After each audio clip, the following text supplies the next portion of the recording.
Bonjour, mesdames et messieurs, chers participants, chers frères et sœurs en Christ. C'est une joie pour toute l'équipe de AFCA de vous avoir dans le cadre de ce séminaire en ligne. Le programme, nous allons l'afficher tout à l'heure afin que nous puissions être ensemble. J'espère que ceux qui ne sont pas encore connectés sont en train de le faire. Et je vais demander à Peter de bien vouloir nous projeter le programme. Donc, vous avez là le programme, le déroulement du webinaire sur l'écran. Vous pouvez tous le voir. Ce webinaire va nous conduire jusqu'à midi 10 pour ceux qui sont en zone CFA, dans le fuseau horaire GMT, et 13 heures pour ceux qui sont dans le fuseau horaire du Cameroun et de l'Afrique centrale. Alors, le programme, vous le voyez, la première partie, c'est la lecture qui sera faite par Mme Fiwa Lahare. Après, il y aura les mots introductifs. Ensuite, nous allons donner la parole à la directrice exécutive de l'AFCA et à la responsable du service de relations avec les membres pour nous saluer. Ensuite, Mme Lahare va se présenter la CETA. Par la suite, moi, je vais prendre la parole pour présenter M. Aclavon, qui est le facilitateur du jour. Et la parole sera donnée à M. Aclavon pour faire sa présentation. Puis, nous aurons les débats. Et enfin, ce sera la conclusion et nous terminerons comme cela se doit avec une prière de clôture. Et donc, c'est un honneur pour nous de vous accueillir dans le cadre des activités de l'AFCA. L'AFCA, en français, c'est le Conseil africain pour l'accréditation et la redevabilité. En anglais, c'est African Council for Accreditation and Accountability. L'AFCA a été officiellement enregistrée en 2016, mais en fait, elle est née en 2012-2013. Il s'agit d'une organisation chrétienne panafricaine dont le but est de promouvoir la transparence et la bonne gouvernance dans les églises, les institutions d'église, les entreprises qui appartiennent aux chrétiens. Et l'AFCA a un certain nombre de valeurs sur lesquelles je vais revenir après. Parmi ces valeurs, justement, ces normes, je dirais, il y a celles qui concernent la mobilisation des fonds. Donc, c'est dans ce cadre-là qu'aujourd'hui, nous organisons ce séminaire exclusivement pour les francophones qui porte sur la mobilisation des fonds. Sans plus tarder, je vais donner la parole à la directrice exécutive de AFCA. Après, je vais reprendre la parole pour approfondir certaines choses. Merci. Over to you, Winnie. Donc, Winnie Njenga est la directrice exécutive de AFCA. AFCA est basée à Nairobi, au Kenya. Elle parle un peu français, mais permettez qu'elle puisse s'exprimer beaucoup plus en anglais. Winnie va nous saluer et après, ce sera au tour de Lucy de nous saluer également. Merci. Over to you, Lucy. Winnie. Merci, Dr. Day. Bonjour. I just want to welcome everybody to this webinar. We are thankful to God for the opportunity to serve you where you are in a language that is close to your heart as part of the body of Christ in the continent of Africa. We are thrilled that you accepted our invitation, and we have prayed for you that the Lord would cause for the content delivered to be relevant and to be of blessing to yourselves and to the organizations that you serve. So welcome and the Lord bless you. Thank you. Et donc, elle vous remercie pour votre participation à ce webinaire.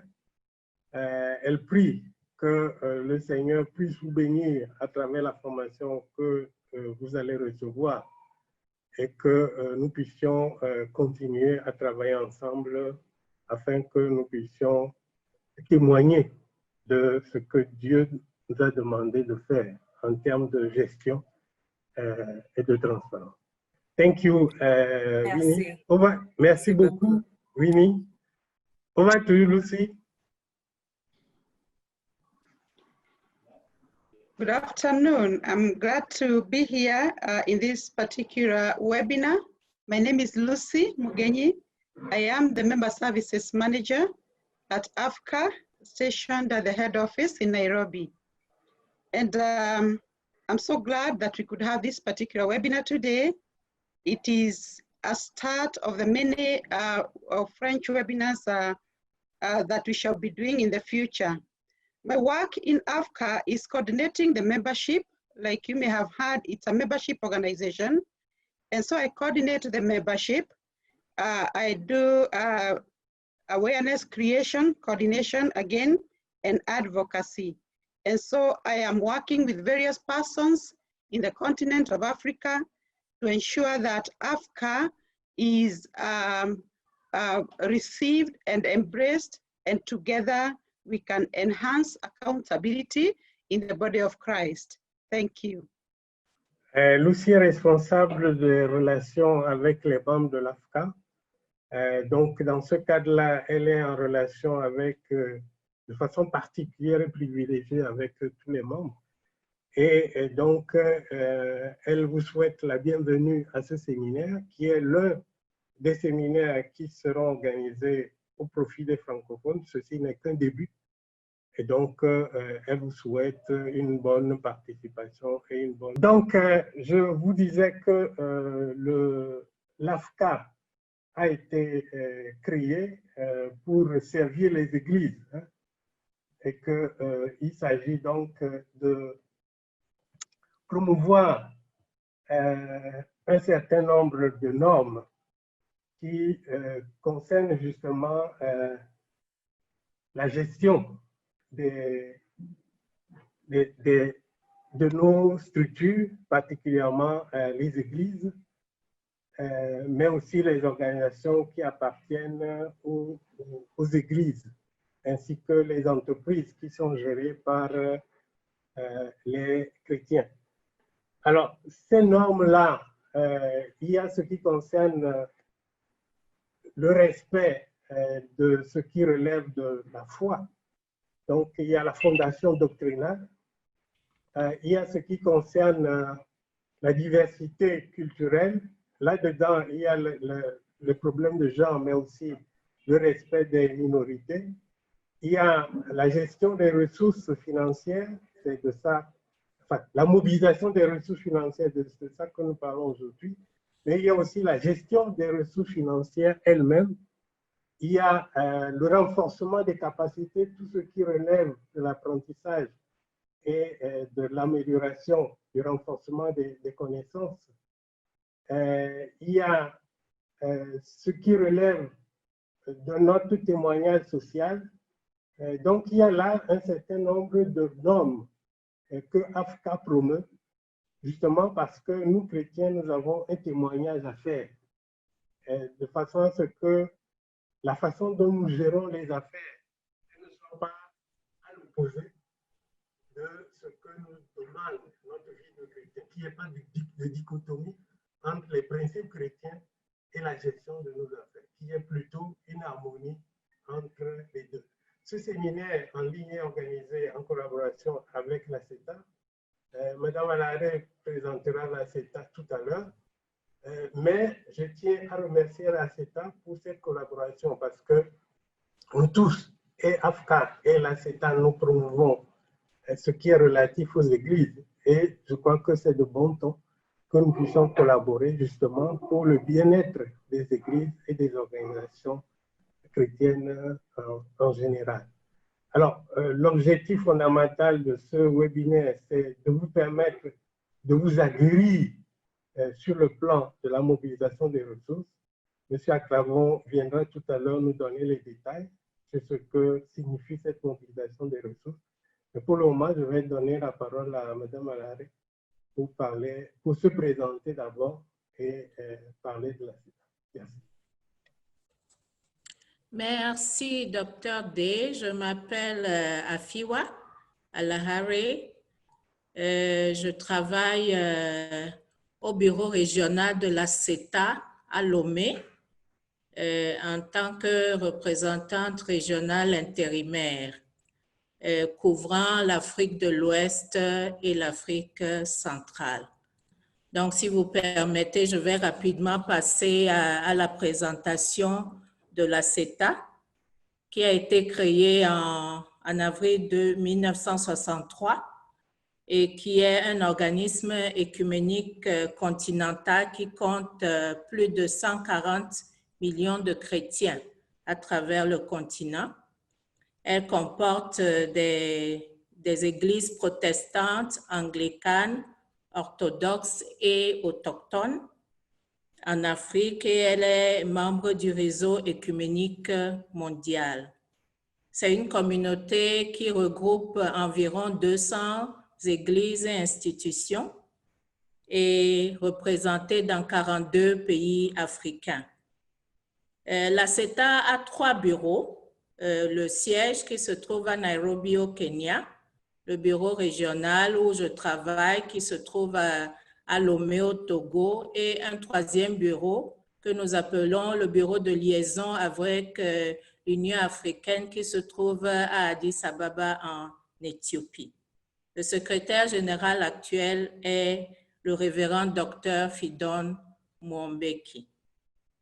La vision de la CETA, c'est Église d'Afrique ensemble pour la vie, la paix, la justice et la dignité. Notre mission, c'est la CETA en tant que communauté d'églises et d'institutions travaille ensemble dans leur témoignage commun de l'Évangile pour mobiliser afin de vivre fidèlement le message de l'amour de Dieu, favoriser la compréhension commune de la foi, interpréter les défis posés par la dignité humaine et y répondre et agir de manière prophétique, en parole, en mode de vie et en service en vue de la guérison.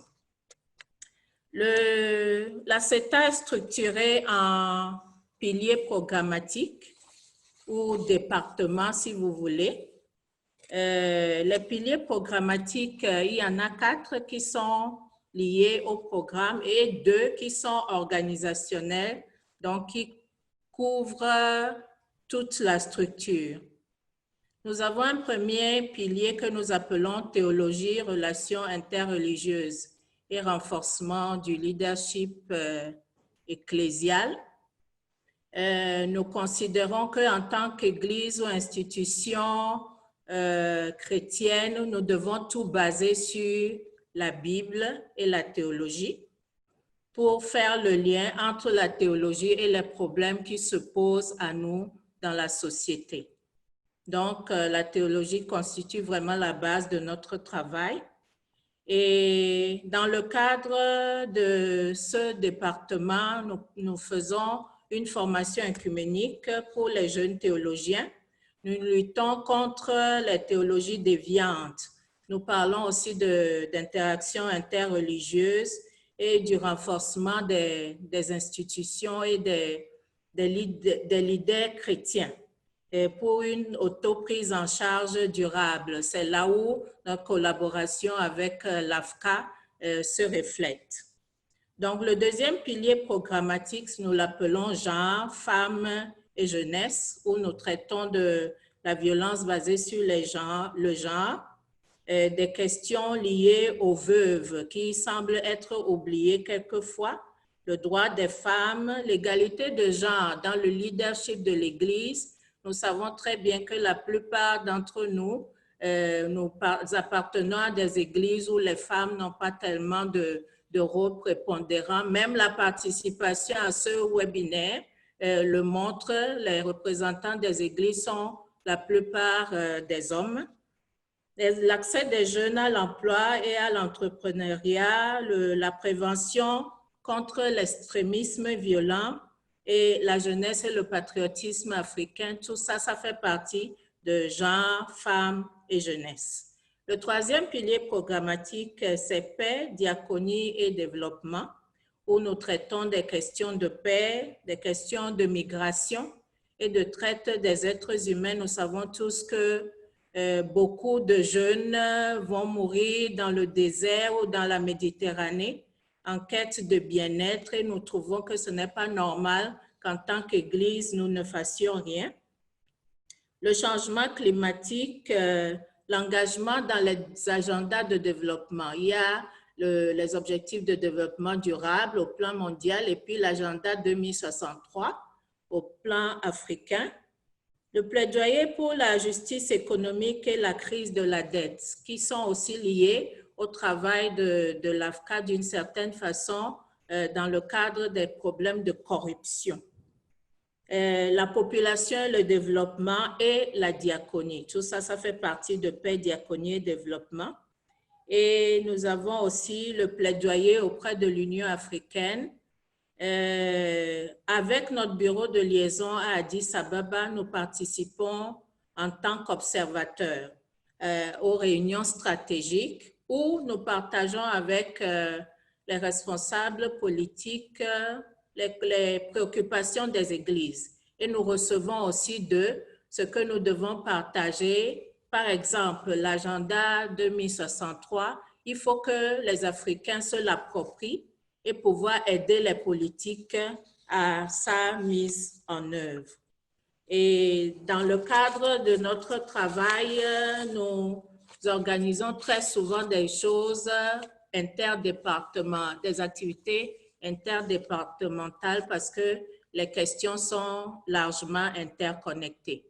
Les deux piliers organisationnels, c'est la gouvernance, l'adhésion et le réseautage et la gestion efficace et la viabilité. Nous pensons que nous ne devons pas dépendre des donateurs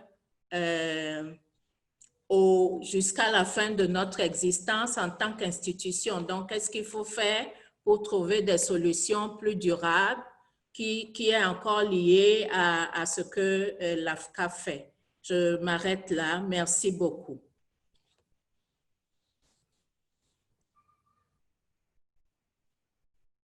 Merci, Madame Harare. C'est le moment de passer la parole au facilitateur du jour. Permettez-moi de le présenter brièvement. Avant cela, je constate que nous sommes actuellement à 70 participants. En fait, nous attendions à peu près 90 personnes. Il y en a qui ont eu des problèmes pour s'inscrire. Il y en a malheureusement qui ont attendu la dernière minute et après, ils ont des difficultés pour se connecter. Nous prions que tout le monde puisse nous rejoindre finalement. C'est le lieu de dire aussi que nous avons ici des participants qui viennent de différents pays.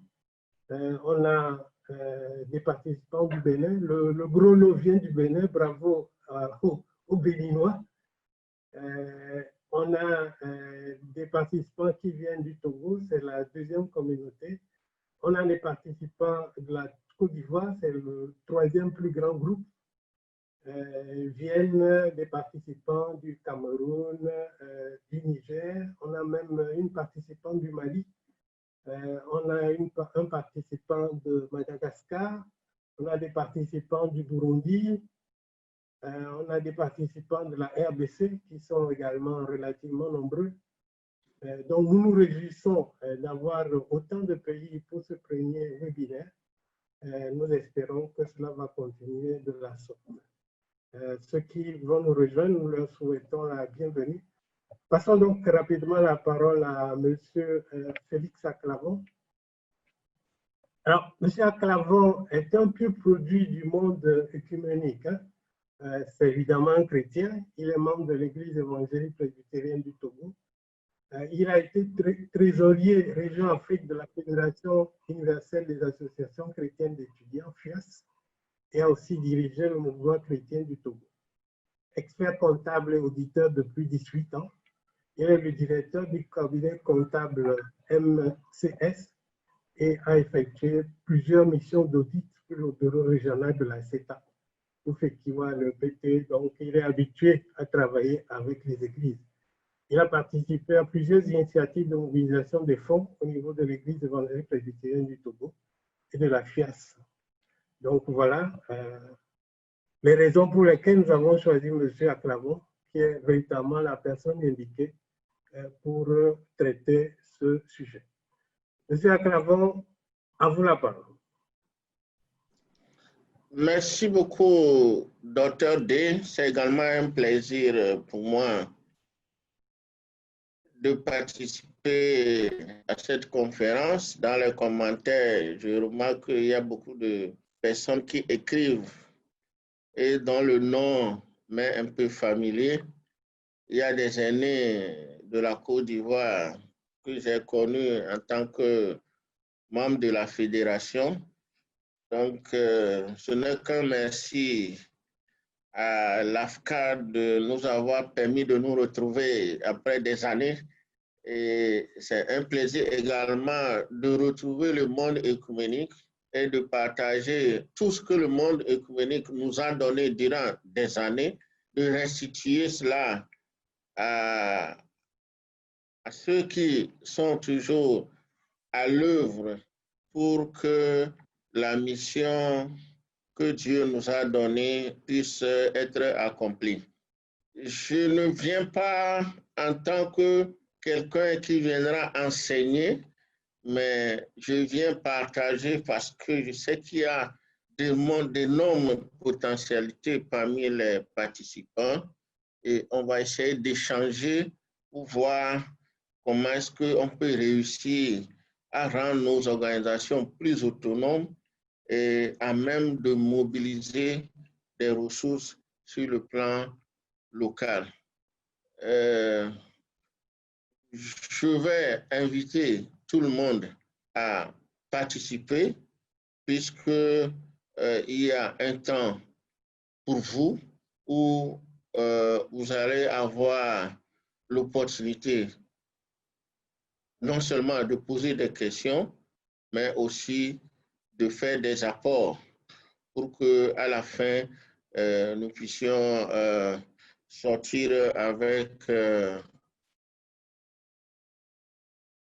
beaucoup plus d'expérience que nous sommes arrivés à cette conférence. Merci beaucoup. Alors, avec la permission de Félix, je vous informe que avant même les débats, ceux qui le souhaitent pourraient envoyer leurs questions.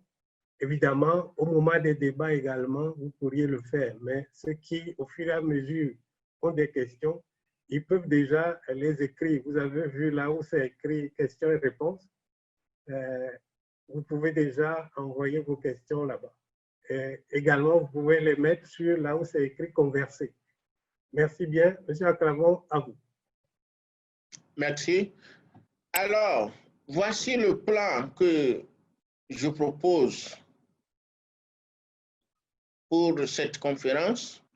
C'est vrai que nous devons parler de la mobilisation de ressources locales, mais aussi j'ai estimé qu'il faut lever certains équivoques sur les organisations à but non lucratif dont nos organisations chrétiennes font partie, parce qu'il y a des confusions souvent qui se créent volontairement ou involontairement, et aussi nous devons savoir que si nous voulons mobiliser, comme l'a dit déjà la directrice de l'AFCA, il y a certains principes en termes de gouvernance que nous devons respecter, et c'est ça qui va vendre notre produit de mobilisation. Ensuite, nous allons maintenant tomber sur la mobilisation des ressources. et finir par des exemples de production locale. Je n'ai pas mis mobilisation de ressources locales, mais j'ai mis production locale de revenus. Vous allez voir pourquoi je l'ai mis comme ça. Alors, qu'est-ce qu'une organisation chrétienne? Ou bien, qu'est-ce qu'une organisation à but non lucratif? Un organisme à but non lucratif peut être une association, une ONG, une société, un club, un groupe de personnes d'une église, un groupement, une collectivité qui œuvre à l'amélioration des infrastructures locales, de loisirs, de divertissement ou l'assurance de services sociaux. Nous appelons par services sociaux tout dont on a besoin pour vivre. Les services sociaux, la fourniture d'eau, les services de santé, l'électricité, le gaz, tout ce qui fait partie du quotidien d'une personne.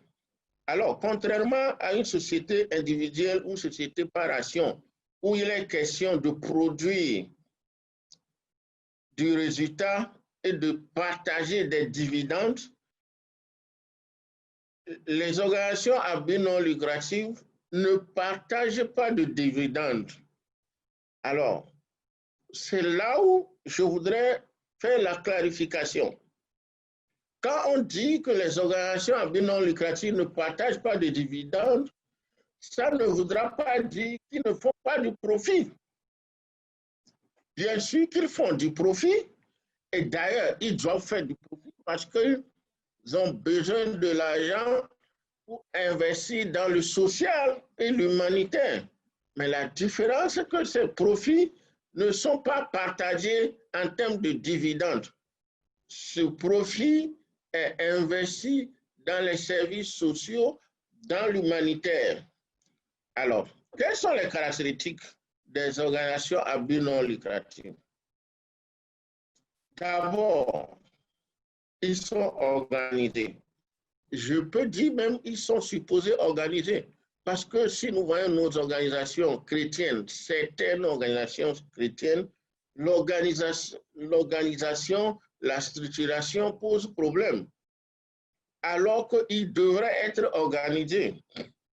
Alors, si votre organisation interne pose problème, naturellement, la mobilisation de ressources va poser problème. Parce que la question de la crédibilité et de la confiance va se poser. Ces organisations sont privées, ne sont pas étatiques. Ces organisations ne distribuent pas de bénéfices, comme on l'avait déjà dit. Ils sont autonomes et fonctionnent sur la base du volontariat. Alors, pour que ces organisations aient une bonne audience, pour qu'ils soient crédibles, il va falloir qu'on réussisse une professionnalisation. C'est ce qui est de plus en plus demandé. Et la professionnalisation commence par la gestion financière. Deux aspects importants sont liés à la gestion financière d'une organisation à but non lucratif. Il y a tout d'abord la nécessité qu'il y ait une bonne planification. On ne peut pas gérer du jour au jour pour dire qu'on est en train de professionnaliser notre organisation. Il faut que ça soit planifié. Et cette planification nous permettra d'assurer la pérennité d'abord des ressources et puis même de notre structure. Et une planification efficace et en long terme est nécessaire pour optimiser les ressources financières. Ensuite, il faut prouver aux donateurs que les fonds sont correctement utilisés. D'où la gestion financière doit être transparente et contrôlée. Donc, si vous gérez mal les ressources que les gens mettent à votre disposition, il est clair que lorsque vous allez retourner pour chercher ces ressources, les portes seront fermées. Il faut également, en termes de ressources humaines, voir comment est-ce que les ressources humaines sont capitalisées. Le capital humain est un facteur essentiel d'une organisation à but non lucratif. Donc, l'évolution des pratiques de gestion nécessite de recourir à un personnel plus qualifié. Ce n'est pas parce que c'est une église, c'est un projet d'une église, c'est une organisation chrétienne qu'on peut ramasser tout le monde et y mettre parce qu'on est des hommes de foi et on dit Dieu va faire. Non, il faut viser la professionnalisation, il faut viser la performance, le rendement. Viendra ensuite une bonne gouvernance, comme je l'avais dit. Parce que quand vous avez une bonne gouvernance, vous êtes certain d'avoir la confiance des donateurs. Et enfin, il faut une bonne communication. Nous allons revenir sur l'aspect communication peut-être vers la fin. La communication a plusieurs rôles. En premier, elle permet de faire connaître les activités de l'organisation, d'acquérir une certaine notoriété. C'est aussi avec la communication que les entités peuvent se démarquer les unes des autres. Et il faut surtout communiquer sur ce que vous faites pour que lorsque vous allez approcher un donateur, qu'il soit déjà au courant de ce que vous faites. Voilà certains points sur lesquels les organisations doivent être regardants pour pouvoir mobiliser les ressources. Après ce briefing sur les organisations à but non lucratif, nous allons entamer le plan de résistance, qui est la mobilisation des ressources locales. Comme on venait de le dire, la question de gouvernance est au centre de la mobilisation de ressources. Nous remarquons souvent que la question de gouvernance est un talon d'Achille pour nos églises. Vous n'êtes pas sans savoir des cas de corruption que sont, même si au niveau de l'Église, on refuse de l'appeler corruption, qui se propage de nos jours. Et nous avons eu le privilège d'évaluer un projet de FinTech Aid dans la sous-région ouest africaine. Et figurez-vous que ce projet concernait les organisations chrétiennes et des églises en Côte d'Ivoire, au Libéria, au Ghana, en Guinée. On a été choqués de la façon des millions, des centaines de millions ont été gérés comme une épicerie. Même les conseils chrétiens les plus avisés n'ont pas bien géré ce fonds. Et à ma connaissance, après notre passage, les organisations-là ont des difficultés pour avoir des financements de FinTech Aid parce que la gestion était catastrophique.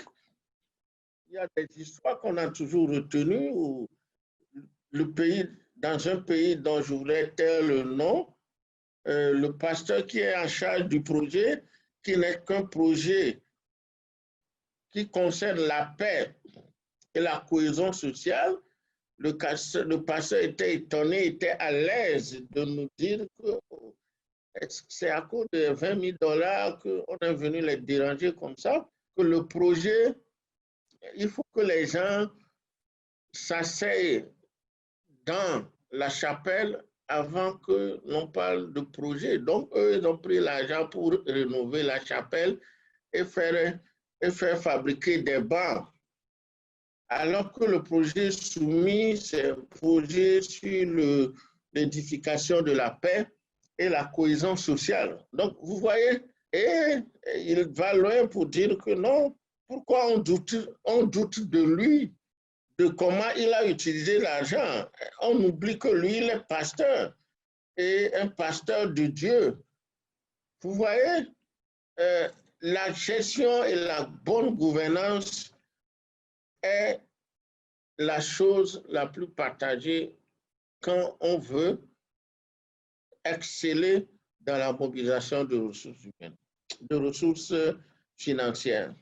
Alors, quelques questions cruciales. D'abord, nous devons nous demander si nous avons assez d'argent pour notre budget annuel. Cela suppose que, avant d'aller chercher l'argent, nous devons connaître combien on aura besoin. Donc, nous devons avoir fait notre budget annuel. Et nous devons voir quels seront les handicaps que nous allons rencontrer dans la mobilisation de fonds. Nous devons les connaître. Est-ce qu'on a un plan stratégique? Si vous n'avez pas un plan stratégique, vous allez faire du pilotage à vue. Que vous arrivez chez le donateur, il va vous demander est-ce que je peux lire votre plan stratégique? Le donateur peut, à la lecture du plan stratégique, vous dire que votre plan annuel dont vous avez tiré ne l'intéresse pas, mais qu'il a trouvé un autre sujet dans votre plan stratégique qui l'intéresse et qui va souhaiter financer ce sujet.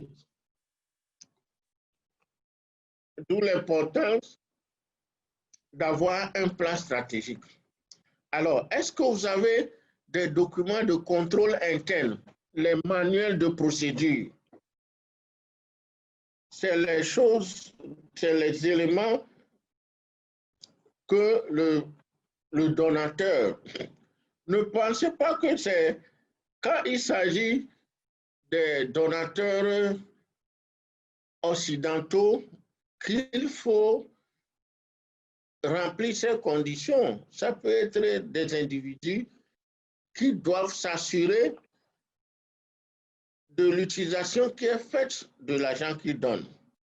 Alors, est-ce que vous avez rédigé votre dernière proposition de projet et sur quoi a-t-il porté? Pour qu'il y ait une succession dans tout ce que vous voulez faire. Est-ce que vous avez des organes de contrôle interne? C'est des questions que vous devez vous poser à vous-même. Et si vous avez les bonnes réponses, vous pouvez maintenant avancer. Alors, en introduction, nous pouvons dire que l'environnement au sein duquel les ressources sont mobilisées est de plus en plus complexe en raison de l'apparition de nombreux acteurs du développement et de la récente crise économique mondiale qui contribuent à raréfier les ressources. Maintenant, pour chercher de l'argent à l'extérieur, c'est difficile parce qu'il y a eu la crise économique mondiale.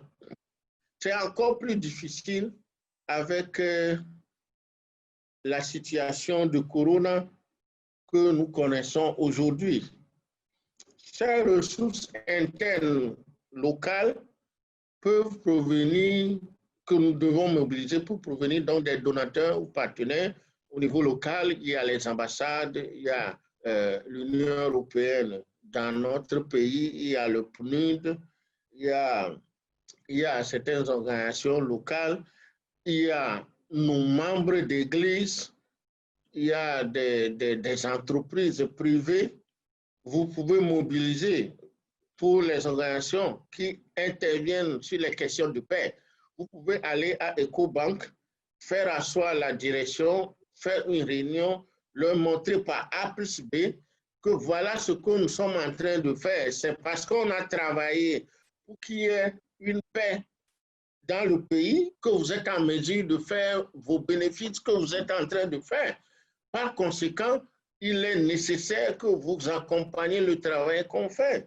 C'est parce qu'on ne va pas vers ces grands groupes qui font d'énormes bénéfices dans nos pays. Vous pouvez approcher Shell, vous pouvez approcher Total, ces sociétés qui ont besoin de la paix, qui ont même le devoir d'investir une partie de leurs bénéfices dans le social. Et c'est ça la responsabilité sociale d'une entreprise. Mais ces fonds souvent dorment dans les entreprises. J'ai pu discuter avec un haut placé d'une banque qui nous a dit que ce qu'ils dégagent chaque année pour l'accompagnement social, pour leur responsabilité sociale, c'est à peine, ils utilisent 10%. Parce que eux, ils n'ont pas le temps d'aller mettre en œuvre les projets sociaux, à part les constructions d'écoles qu'ils font. Il faut que les organisations viennent à eux. Et ce côté-là, beaucoup d'organisations ne savent pas que ces sociétés disposent de l'argent qu'ils peuvent aller prendre. Donc, voilà. Alors, pour ce faire, les organisations doivent d'abord compter sur leurs propres ressources, issues de l'activité, de leurs revenus, de leur activité, les revenus de leur activité. Vous savez, il y a des organisations chrétiennes, des ONG chrétiennes, des églises qui bénéficient des fois des subventions externes durant plusieurs années, durant des années, des centaines de millions. Et il est malheureux de constater que dès qu'on met fin à la subvention, l'année qui suit, l'organisation est obligée de fermer porte. Pourquoi? Parce qu'il n'y avait pas une gestion efficiente qui permet à l'organisation de faire des bénéfices. Que ce soit une église ou une ONG chrétienne, vous pouvez faire des bénéfices pour faire face aux jours difficiles. Si vous avez été financé 15 ans durant avec appui institutionnel et qu'au bout de 15 ans, le partenaire vous laisse, vous êtes en mesure, vous devrez être en mesure de survivre au moins 3 mois en attendant de dénicher d'autres financements. Mais ce n'est pas souvent le cas. Et comment on peut mobiliser ces ressources à travers les financements qu'on dispose? C'est de mettre sur pied des politiques de retenue. Quand vous êtes une organisation chrétienne, vous devez avoir une charte. Quand vous approchez vos prestataires comme un hôtel, vous avez une politique interne, vous leur donnez, si vous voulez travailler avec nous, bon, si vous nous faites la facture de la chambre à 50 000, notre politique dit que vous devez participer à l'œuvre missionnaire avec 20%. Et vous avez un reçu pour l'œuvre missionnaire. Donc, vous avez la facture pour le partenaire qui est à 50 000, mais au nom de cette charte, l'organisation va vous retourner les 20%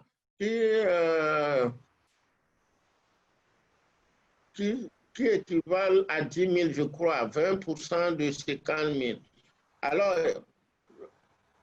l'hôtel va vous retourner 10 000 francs avec récépissé donc pour œuvre sociale. Donc, vous avez vos consultants, vous avez même le personnel, vous avez tous ceux qui travaillent sur vos différents projets. Si vous avez ce genre de politique de retenue, ça doit pas être une mesure prise unilatéralement, ça doit être une politique voté par l'Église, voté par l'organisation. Et tous vos prestataires doivent le savoir. Et pourquoi les organisations non chrétiennes, les organisations, les ONG et autres, arrivent à le faire et au niveau des organisations chrétiennes, on n'arrive pas à le faire? Et souvent on dit qu'on est des chrétiens. Ça, ce n'est pas du détournement, ce n'est pas du vol, c'est une politique qui est mise en place.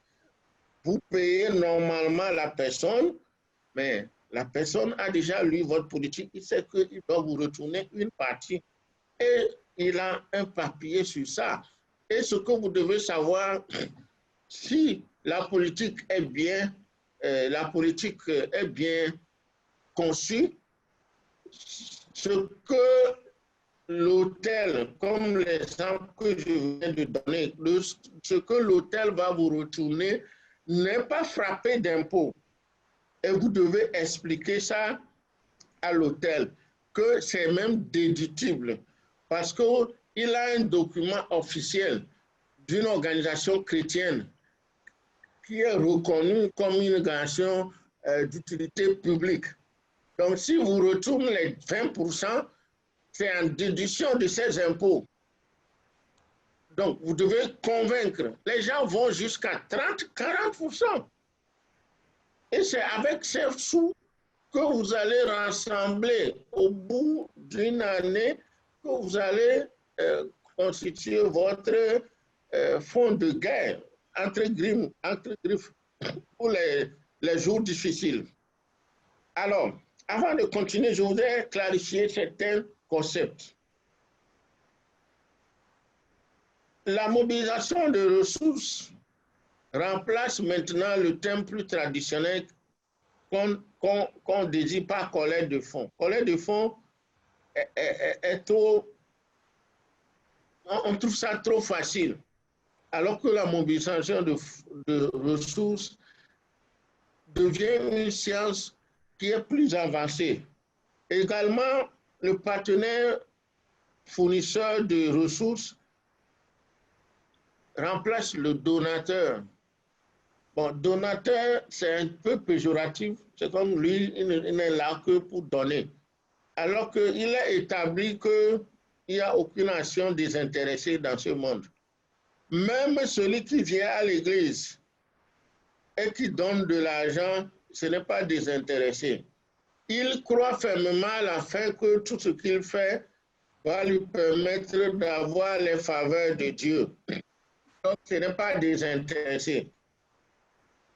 La société qui construit ou bien qui fournit des dons à l'Église, il croit bien sûr que les membres de son Église, sachant que c'est cette société qui a couvert le toit, viendra acheter chez elle.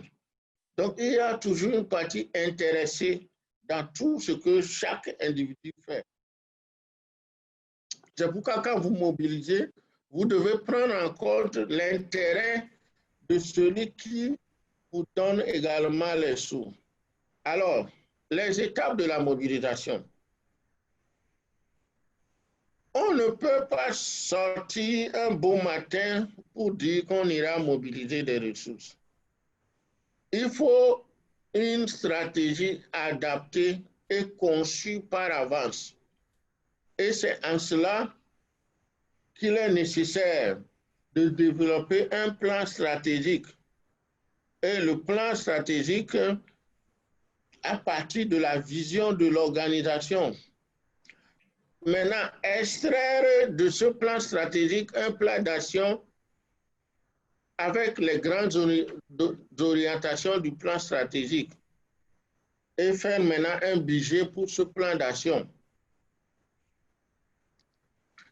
Chaque fois qu'on avance, il faut mettre à jour ce plan et voir au vu de l'évolution de la situation quels sont les apports et les améliorations à apporter. Il faut également identifier et rechercher les potentiels partenaires financiers locaux. Ce n'est pas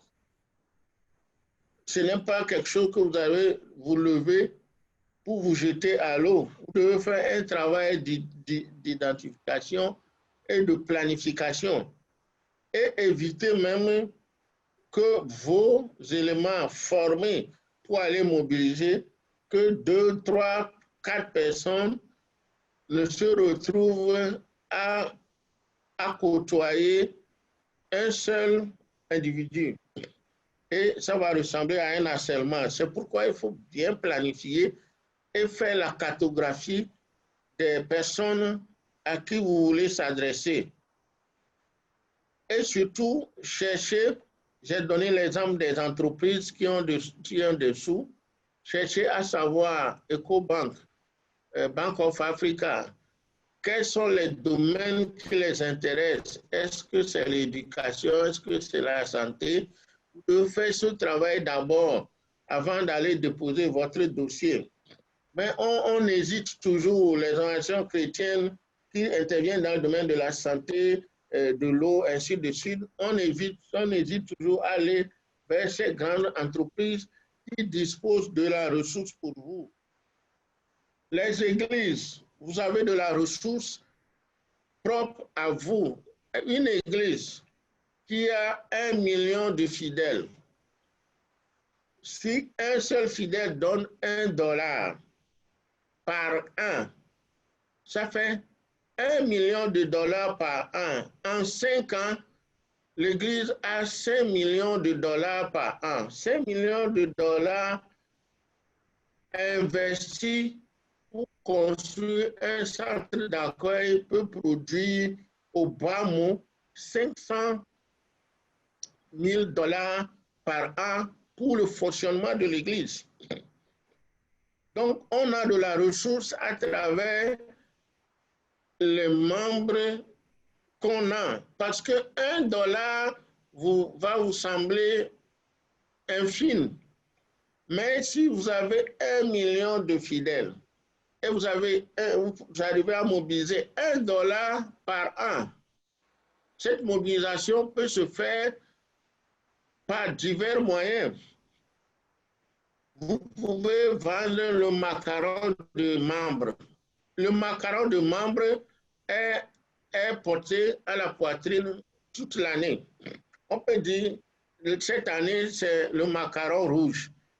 Pour démontrer ma participation, mon appartenance à l'Église, le macaron que l'Église a peut-être imprimé à 5 francs CFA, qui est très insignifiant, le macaron là est vendu. En fait, c'est le macaron n'est pas vendu, mais c'est pour pouvoir identifier ceux qui participent à l'appel de fonds. Vous allez voir qu'on a déjà, on aura 500 francs CFA, $1, c'est pas grand-chose. Mais si vous avez 1 million de fidèles, vous avez 500 millions. 500 millions, ce n'est pas à garder et à dépenser, c'est maintenant à investir. Si vous investissez ces 500 millions pour construire un hôpital de référence dans la localité, et le service que l'hôpital va faire, ce serait un service qui va aboutir à un bénéfice. Je l'ai dit que l'Église doit faire du bénéfice. Contrairement à ce qu'on dit, l'Église doit faire du bénéfice. L'Église n'a pas à partager de bénéfices. Quand l'Église fait des bénéfices, c'est pour investir dans le social. Et l'Église est dans une position de faire plus de bénéfices parce qu'elle est honorée de plusieurs tâches. Quand vous allez construire votre centre d'accueil ou les séminaires, même le gouvernement viendra louer. Pour ceux qui connaissent le Togo, il y a le centre à Lomé et le centre des catholiques à Lomé qui accueillent pratiquement tous les jours. Ils ont plus de 5 salles, ils peuvent accueillir jusqu'à 5 séminaires et vous devez réserver très tôt. Mais est-ce que vous savez que derrière tout ça, l'État ne collecte pas d'impôts là-bas parce que c'est une église. Un privé qui a le même centre doit au minimum verser à l'État 50 millions, ce que l'Église va garder pour réinvestir. Donc, vous voyez les atouts qu'on a et qu'on n'utilise pas. Alors, il faut, comme je l'ai déjà dit, bien identifier nos partenaires, nos donateurs, avant d'aller chez eux. Alors, il faut préparer et créer un plan de mobilisation, comme je venais de le dire. Ce n'est pas quelque chose qu'on se lève le matin, on dit il nous manque tel montant, allons-y. Alors, quelles sont les sources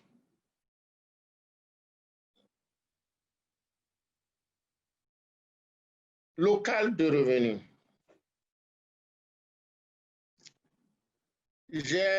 J'ai parcouru ces sources tout au long de ma présentation, mais je vais les résumer ici en quelques points. Les investissements, j'avais parlé de centres de conférences, mais tout ce que j'ai dit en termes d'investissements sociaux, les églises catholiques sont au top. Pour ce que je sais, pour avoir sillonné l'Afrique en tant que trésorier de la FIAS et personne ayant souvent participé à l'organisation de nos séminaires, de nos congrès à travers l'Afrique, l'Afrique de l'Est, l'Afrique de l'Ouest et autres, on n'est jamais resté à l'hôtel. Et 90% de nos centres qu'on a loués appartiennent aux catholiques. Donc, sur cette question d'investissement immobilier, les catholiques sont en avance. Même les ONG, les associations, vous pouvez investir dans l'immobilier parce que vous avez d'énormes avantages à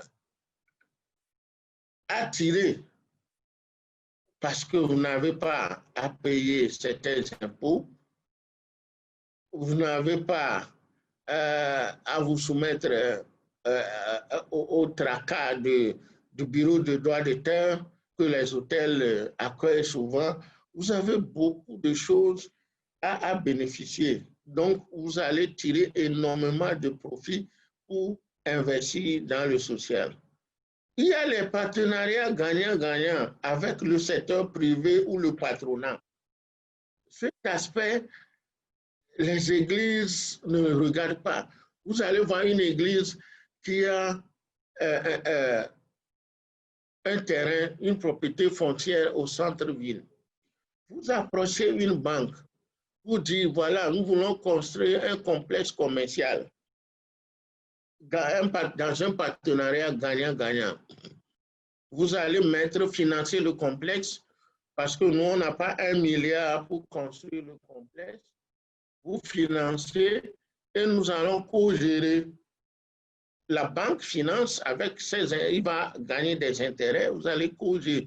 Au bout de 10 ans, au bout de 15 ans, la banque se fera payer. Et si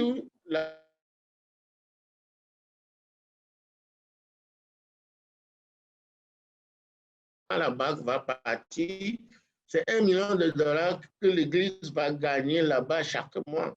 Donc, ça, il y a ces partenariats gagnant-gagnant. Ça peut être dans l'Église, ça peut être dans la santé, ça peut être dans les microfinances, et ainsi de suite.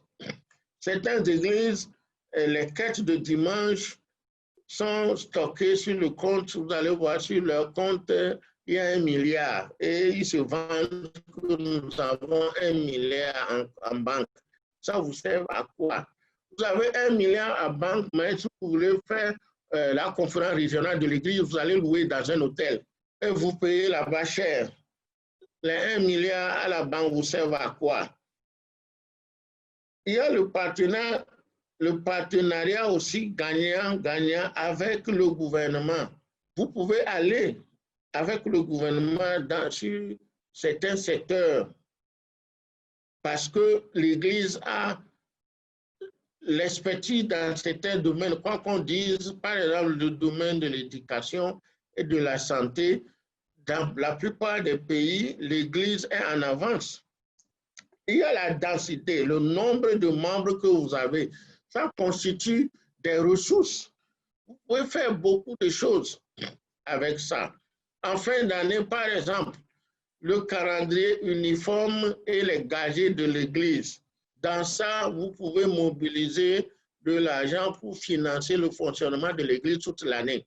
Parce qu'en fin d'année, les calendriers, quand vous faites les calendriers murailles, quand vous faites 2 millions de calendriers murailles, ça va vous revenir à peu près à moins d'$1.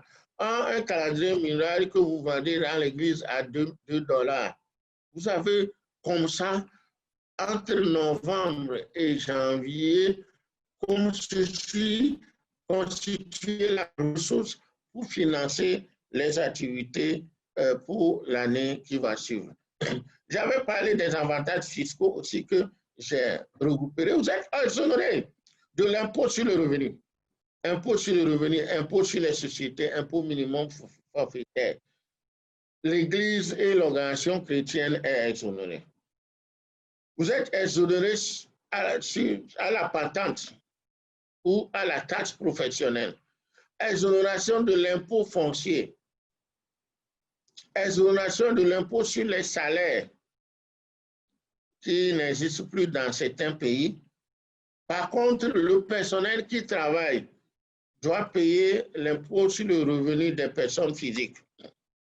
Vous êtes, dans certains pays, exonéré à la TVA. Et selon le statut de l'organisation ou de l'Église, vous êtes exonéré de plusieurs taxes à la douane. Ça veut dire que vous pouvez même amener des biens. Je vais vous donner cet exemple. L'Église, aujourd'hui, la parole de Dieu est partout. Un sujet de luxe, un sujet de prestige. L'Église bien implantée peut commander en Chine 1 milliard de cahiers à la veille de la rentrée. 1 milliard de cahiers et va bénéficier des facilités douanières pour dire que c'est pour ces écoles et mettre ce cahier à la disposition des écoles, vendu un peu moins cher que les cahiers qui sont sur place. Vous imaginez la fortune que l'Église va faire pour maintenant investir, pour construire d'autres salles de classe. Parce que la vente qui va se faire dans les écoles, les cahiers là, ce seront des cahiers avec des versets bibliques, des cahiers, si c'est pour le primaire ou le préscolaire, avec des dessins de Jésus, tout ce qu'on peut utiliser pour évangéliser les enfants. Et au même moment, on fait du bénéfice et on peut financer la construction d'autres infrastructures. Alors, le marketing et la communication, je l'ai déjà dit, la communication est très importante. Les NTIC sont des moyens par excellence de mobilisation de fonds et de propagande des actions. Aujourd'hui, avec le mobile money, l'Église peut mobiliser des ressources. Ne voyons pas le montant des ressources. Je commence toujours par $1, même moins d'$1, et vous allez mobiliser beaucoup d'argent. Aujourd'hui, les réseaux sociaux permettent d'atteindre un grand public en un coin d'œil, et c'est un outil important dans la mobilisation de ressources.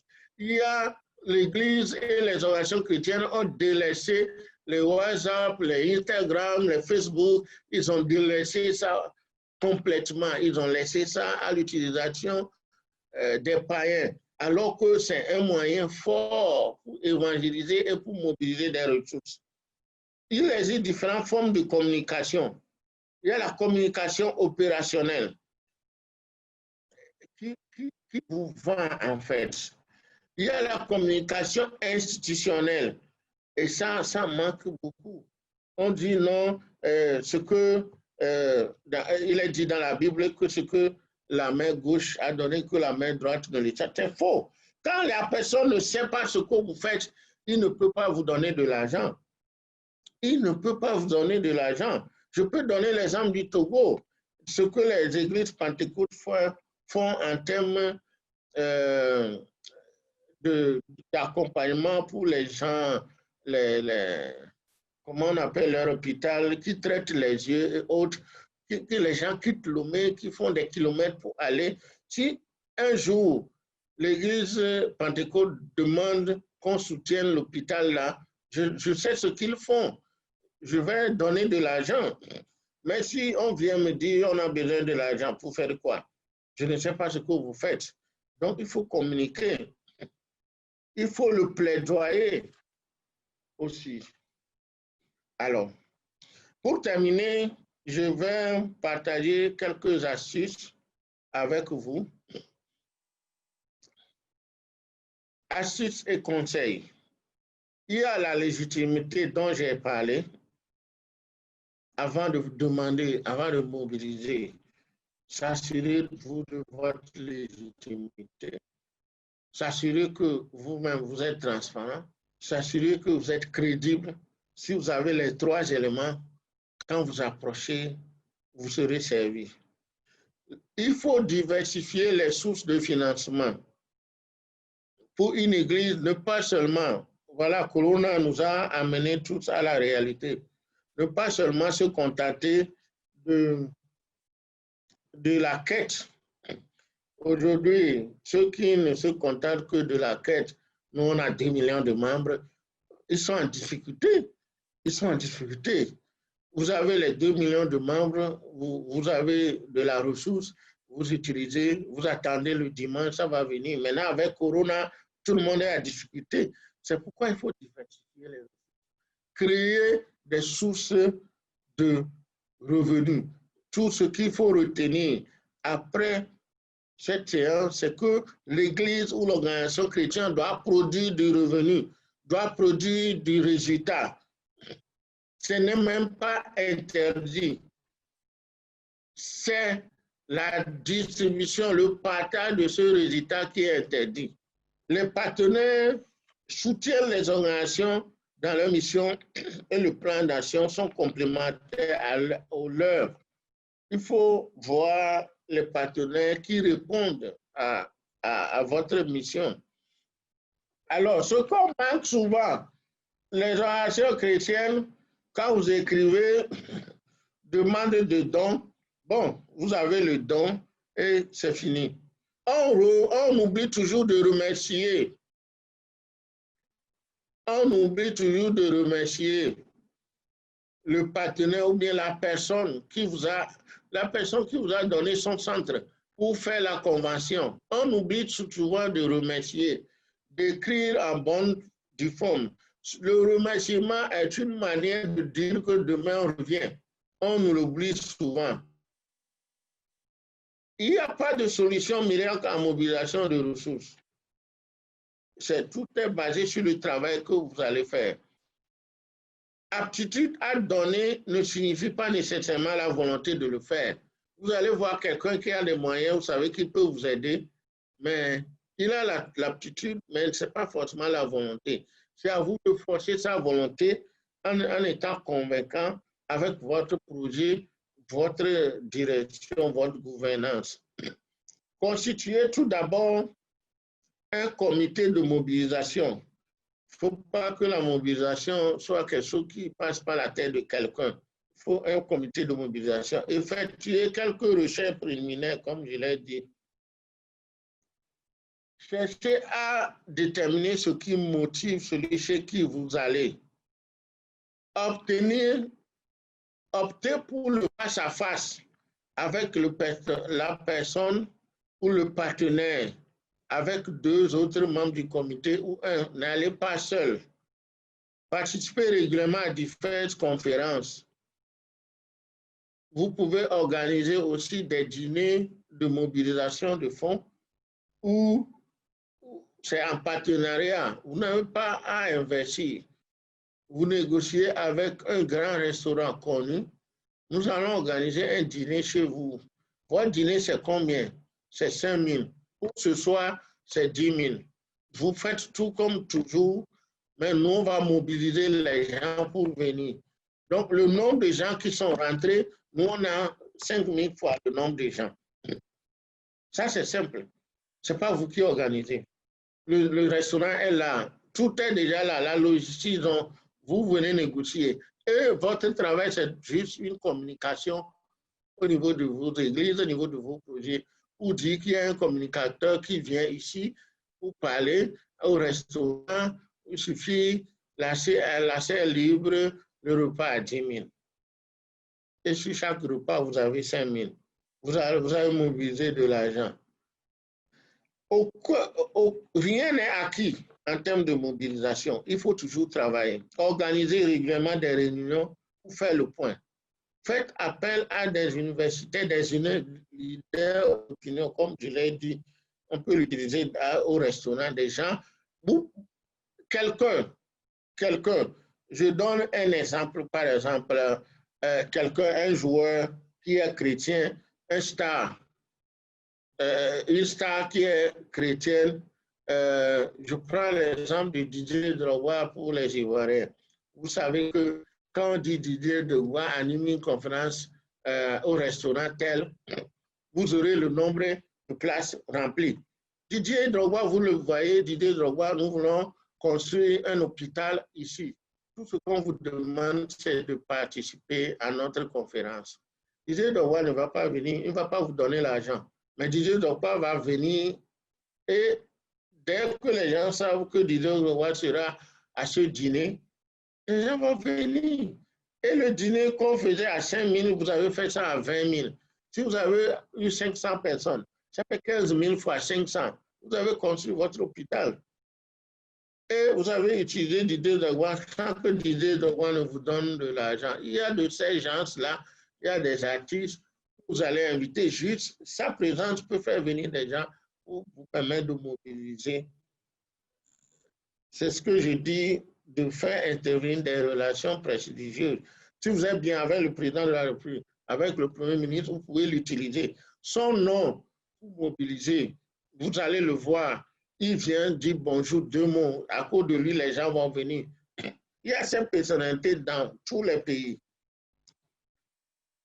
Alors, faites preuve de souplesse au cours des premières étapes, parce que souvent, on se heurte à certains imprévus. Établissez des liens avec les gouvernements et bénéficiaires et faites de la publicité à ce sujet. L'organisation à but non lucratif, ce n'est pas une organisation qui fuit l'État. Vous avez besoin des liens avec le gouvernement pour pouvoir bien travailler. Faites appel aux décisionnaires lorsqu'il le faut. Ne vous laissez pas influencer par un refus. Quand vous allez et on vous a refusé, revoyez votre stratégie et retournez. Une façon aussi d'encourager les gens à donner, c'est de reconnaître publiquement le mérite de ce qu'ils vous ont fait. Et ça les pousse demain à faire plus. N'ayez jamais un projet déjà financé par un autre partenaire. Ne donnez pas un projet déjà financé à un autre partenaire. Lorsque celui qui a financé le saura, votre crédibilité sera atteinte. Alors, voilà, je crois être dans le temps. Alors, je veux conclure tout simplement en disant qu'un plan d'action stratégique fiable et réaliste, plus une efficacité dans la mise en œuvre du processus de mobilisation de ressources garantit certainement le succès du projet. Je crois être dans le temps, j'ai débordé un tout petit peu. Monsieur le docteur D, voilà, j'ai fait un effort pour être dans les 50 minutes, même si ça a dépassé légèrement. Voilà, en bref, ce que j'ai à partager avec les églises et les organisations chrétiennes. Je vous remercie. Merci beaucoup, M. Acclamo, pour la clarté de la présentation, mais aussi pour la qualité du contenu de la présentation. Il y en a qui ont posé des questions. Certaines de ces questions, je vais vous les passer. Mais il y en a d'autres auxquelles je peux répondre. Peut-être que je commencerai par ça. Le son ne vient pas chez moi. Hein. Je ne sais pas si c'est chez vous. C'est mieux? C'est mieux? On m'entend? Oui, faiblement. Ah bon? C'est mieux? Oui, ça va maintenant. Ok, donc je disais que certaines des questions, je peux y répondre et te passer les autres. Alors, nombreux sont ceux qui ont demandé si le document sera mis à leur disposition après la présentation ou pas. La réponse est un grand oui. Le service technique de l'AFCA va veiller à ce que la vidéo soit postée sur le site web de AFCA.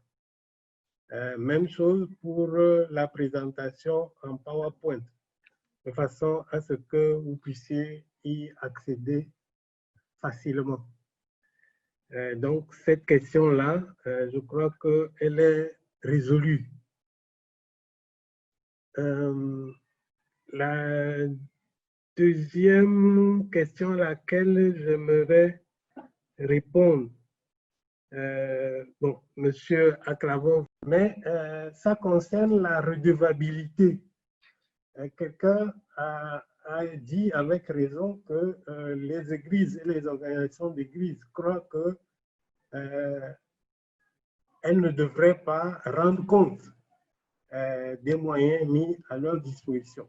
J'aimerais m'appuyer sur les normes de l'AFCA. Vous voyez là les normes de l'AFCA. Hein?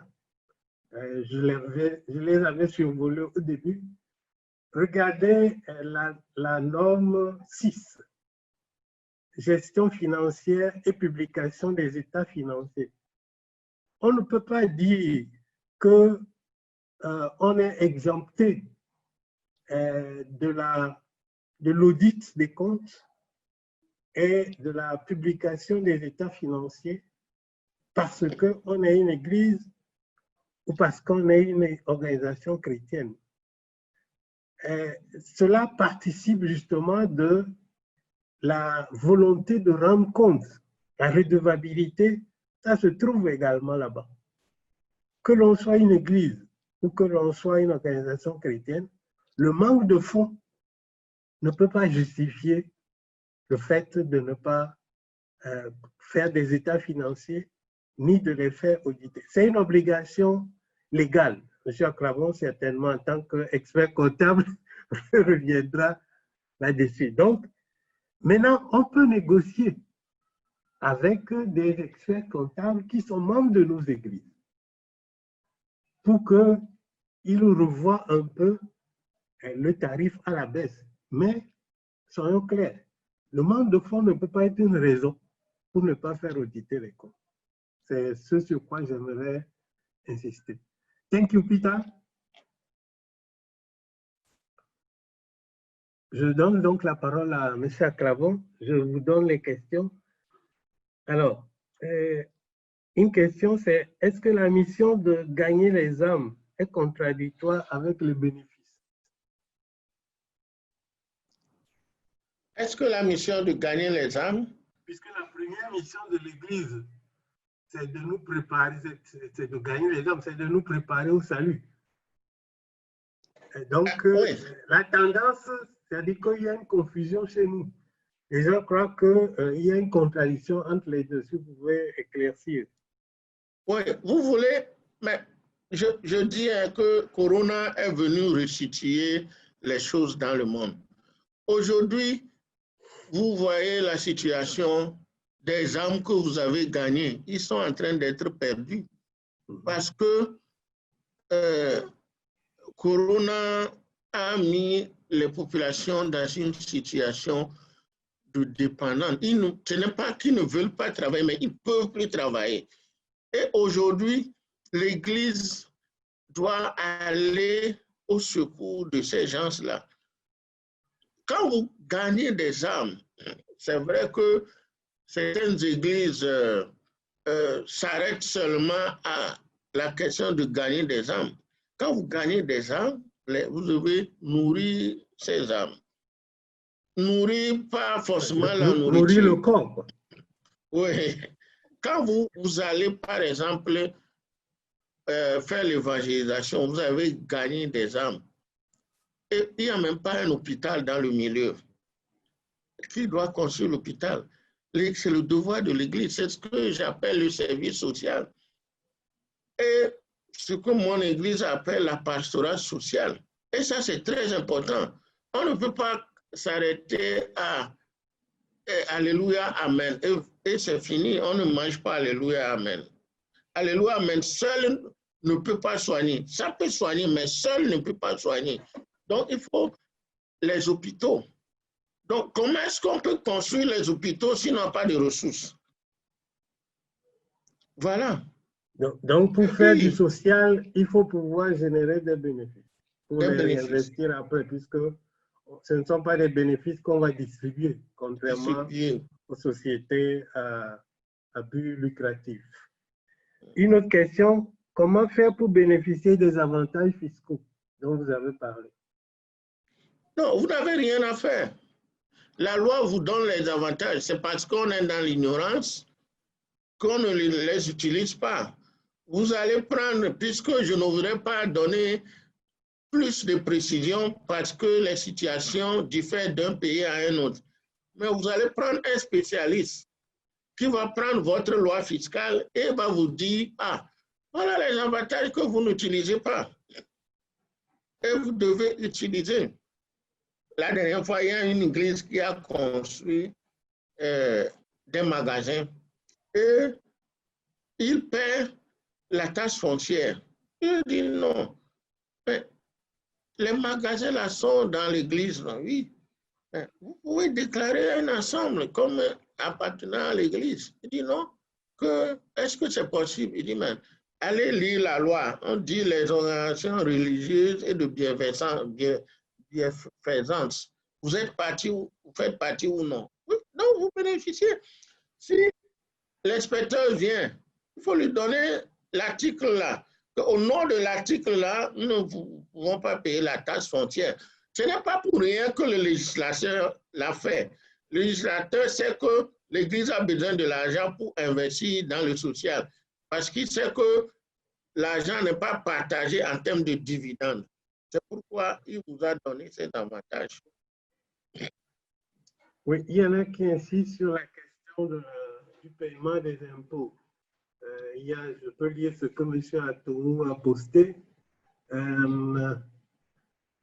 Le cas où l'Église crée une entreprise sociale, hôtel, restaurant, centre d'accueil, doit-elle la déclarer aux structures étatiques, c'est-à-dire les impôts, les centres de formalité des entreprises, et déclarer les bénéfices, ou doit-elle garder cette entreprise sous le statut de l'Église? L'idéal, c'est de garder sous le statut de l'Église. Par exemple, Brodahome au Togo, à Lomé, qu'on utilise. C'est l'Église, et c'est les sœurs même qui vous font la facture là-bas. Vous pensez que le service des impôts va aller chez les sœurs pour leur demander quel bilan? C'est ça. Alors qu'il faut voir le nombre de conférences qui se déroulent là-bas. Donc, c'est de garder ça sous le statut de l'Église. Si vous faites un truc privé, vous allez payer des impôts. Vous allez payer des impôts. Je peux donner un exemple pour ceux qui sont du Togo, qui sont sur la plateforme. Le centre de l'Église qui est évangélique, qui est à Palimé, le centre d'accueil. Oui. Ils ont mis ça comme une structure privée. Et chaque fois des menaces de fermeture, ils doivent mettre ça sous l'Église. Centre d'accueil de l'Église évangélique presbytérienne du Togo. Il faut intégrer ça carrément dans les structures de l'Église. Il y a une question de quelqu'un qui est de l'Église évangélique presbytérienne du Togo. Est-ce que les églises sont vraiment exonérées d'impôts et taxes, puisque nos églises paient et sont même poursuivies par l'OTR, qui est l'agence en charge de l'administration fiscale. Ça dépend de comment le centre est géré. Je sais de quoi on veut faire allusion. Quand on prend le centre, le foyer des marins, le foyer des marins est géré comme une structure à part, contrairement à Brotherhome. Brotherhome n'est pas géré comme une structure à part. C'est ça la différence. Mais l'Église aide, l'Église ne paie pas d'impôts. Si le foyer des marins est appelé le foyer d'accueil de l'Église évangélique presbytérienne, il y a beaucoup de gens à Lomé qui ne savent même pas que le foyer des marins appartient à l'Église. Ça dépend du statut qu'on donne au centre. Voilà. Comment, une autre question, ça vient du Bénin, M. Dagbenigbe, j'espère bien prononcer le nom. Comment avoir le financement de la banque alors que l'Église est généralement considérée par les structures bancaires comme une organisation sans revenu ou à revenu aléatoire? Il y a deux niveaux d'avoir financement. J'ai parlé de la responsabilité sociale de l'entreprise, de la banque. Vous pouvez aller solliciter, ça c'est un don. L'Église, il peut financer, il ne finance pas l'Église, hein, il finance une activité, une offre sociale de l'Église. Il faut faire la nuance là-bas. Le don là, c'est peut-être pour construire l'école méthodiste quelque part. Vous pouvez solliciter la banque pour que leur volet responsabilité sociale vous permette de financer. Maintenant, pour avoir le financement de l'Église, la banque ne veut pas financer les activités de l'Église, mais la banque peut financer un projet de l'Église. Et c'est ce que j'appelle le partenariat gagnant-gagnant. L'Église, je peux toujours donner l'exemple du Togo, l'Église évangélique a un domaine au centre, au beau milieu du marché. L'Église peut approcher la banque pour dire, voilà, on a un terrain bien situé. Toute banque va vouloir être au beau du milieu du marché. Alors, voilà le projet, vous financez et on cogère. La banque va financer. La banque peut financer un projet de l'Église. Mais la banque ne peut pas financer les activités de l'Église. Toujours sur la question des impôts. L'Église pourrait-elle être exemptée d'impôts alors qu'elle veut vendre des cahiers, par exemple? Est-ce que l'Église, je veux retourner la question à la personne, est-ce que l'Église catholique vend ou ne vend pas? L'Église catholique, quand vous voyez dans les paroisses catholiques, il y a toujours une boutique là-bas, non? Ils vendent. Ils vendent. C'est les facilités. Il faut voir comment l'exploiter. Au départ, on va dire, dans les paroisses, l'Église ne va pas aller ouvrir une boutique au grand marché pour vendre le cahier. L'Église va annoncer. L'avantage, c'est qu'on a les fidèles. Dans les paroisses, ces cahiers seront disponibles dans les paroisses. Vous allez, le service des impôts va venir à la paroisse vérifier ou bien non. Les cahiers seront vendus dans les paroisses et on aura les revenus. Ok. Monsieur Roger Agbakri, ça concernait la distinction entre activités lucratives et activités non lucratives. Peut-on comprendre que l'Église ou l'ONG confessionnelle crée un établissement enregistré pour mener des activités lucratives?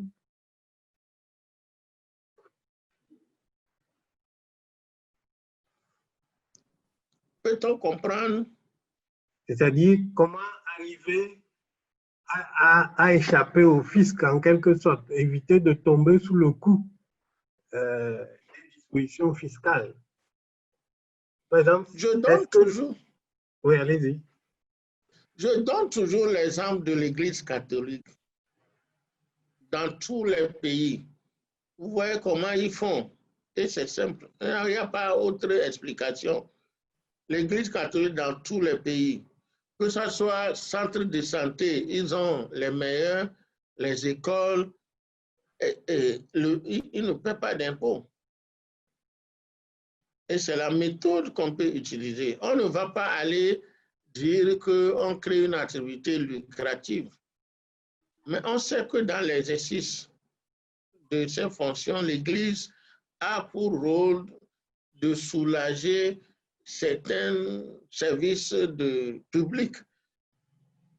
Et il faut des ressources pour le faire. Il faut juste être malin dans ce qu'on fait et savoir de quel côté on peut utiliser la loi pour en bénéficier. Donc, première chose, il faut bien maîtriser les arcanes de la législation fiscale. Deux, il faut avoir des spécialistes qui vous montrent les projets. C'est ça. Et là, on peut mettre à profit les ressources humaines qu'on a dans l'Église. Voilà. Alors, Monsieur Mathieu Foucassimo, sa question renvoie à ce que vous aviez dit sur la nécessité pour les ONG chrétiennes de s'organiser pour avoir des ressources en interne dans l'exploitation, dans la gestion de leur budget. Voici sa question. Est-ce qu'une telle politique de retenue pour constituer des réserves ne peut-elle pas être mal interprétée par le bailleur de fonds? C'est une politique ouverte. Ce n'est pas une action cachée. Je vous explique encore mieux. C'est vrai que je comprends sa question. Il y a beaucoup d'ONG qui le font. Ils viennent et puis ils disent ah, tu vas nous faire 2 factures. Il y a une facture pour le bailleur, une facture. Non, je ne parle pas de ça. Vous avez un séminaire dans une ville. Quand vous identifiez l'hôtel, vous envoyez votre politique. Ça doit être une politique rédigée et signée par les responsables de l'église ou de l'organisation. Que quand on est hébergé chez vous, on va vous payer. L'hébergement, c'est 50 000. On vous paie normalement. Mais dans notre politique, vous devez nous reverser 20% comme participation à l'œuvre missionnaire. Même l'auditeur viendra, vous pouvez lui montrer. En fait, la retenue est subtile. C'est la personne même qui vous a versé ça pour participation à l'œuvre missionnaire. Et il y a un papier dessus. Voilà. Bon, maintenant, si vous pouvez parler un peu de la question du plan stratégique. Parce que là aussi, les églises et les jeunes chrétiennes ne semblent pas accorder suffisamment d'importance à cet outil.